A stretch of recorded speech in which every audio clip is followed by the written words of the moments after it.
तो कहने देह स्त्री वित्त पुत्रादिश नहीं, इसलिए मम धीर मित्र बुद्धि, अपनी बुद्धि को बचाओ, इनसे ममता ना होने पावे, इनमें भगवत भाव करो। स्वशत्रुष पीड़ायाम समन्तात, कोई कितनी भी पीड़ा दे उससे दुश्मनी ना होने पावे। क्यों? क्योंकि मुझे भगवत प्राप्ति करनी है ना, और भगवत प्राप्ति उसी को होती विश्व में जिसका एक भी दुश्मन नहीं होता। ध्यान दो, ये जन्म बहुत दुर्लभ है। कितना एक एक बात को एकदम अलग अलग करके बता रहे।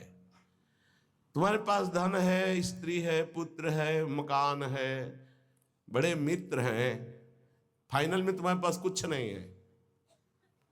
राधा राधा नाम जप कर है, अब तुम्हारे पास है, नाम जप है।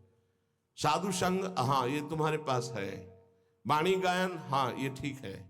दूसरों की परोपकार भरी सेवा, हाँ है तुम्हारे पास संपत्ति है, ये जाएगी आपके साथ। मम धी, धी माने बुद्धि, मम माने मेरा। इनको कभी मेरे भाव से स्वीकार मत करो कि मेरी पत्नी, मेरा पुत्र, मेरा धन, मेरा मकान। तुम्हारा शरीर भी तुम्हारा नहीं है, ये छूट जाएंगे यही, तो क्या भाव करें इनसे? भगवत भाव। इनमें जो पावर है वो सब में भगवान बैठे हैं, ऐसा भाव करोगे तो ये भाव तुम्हारा उद्धार कर देगा, संसार में फंसने नहीं देगा। और स्वशत्रुष पीड़ायाम समन्तात, शत्रु भाव रखकर कोई हमसे कितनी भी हमें पीड़ा दे, हमको उससे शत्रु भाव नहीं होने देना, क्योंकि मुझे भगवत प्राप्ति करनी है। अगर एक से भी शत्रु भाव हो गया तो भगवत प्राप्ति में बाधा पड़ जाएगी, ये पक्की बात समझो। अगर कोई तुमसे दुश्मनी करता है, यद्यपि बहुत कठिन है कि वो सामने से कटु वचन बोले, हम हाथ जोड़ के निकलना पड़ेगा, क्योंकि तुम्हें महान पद में जाना है, तो हाथ जोड़ना पड़ेगा तुम्हें।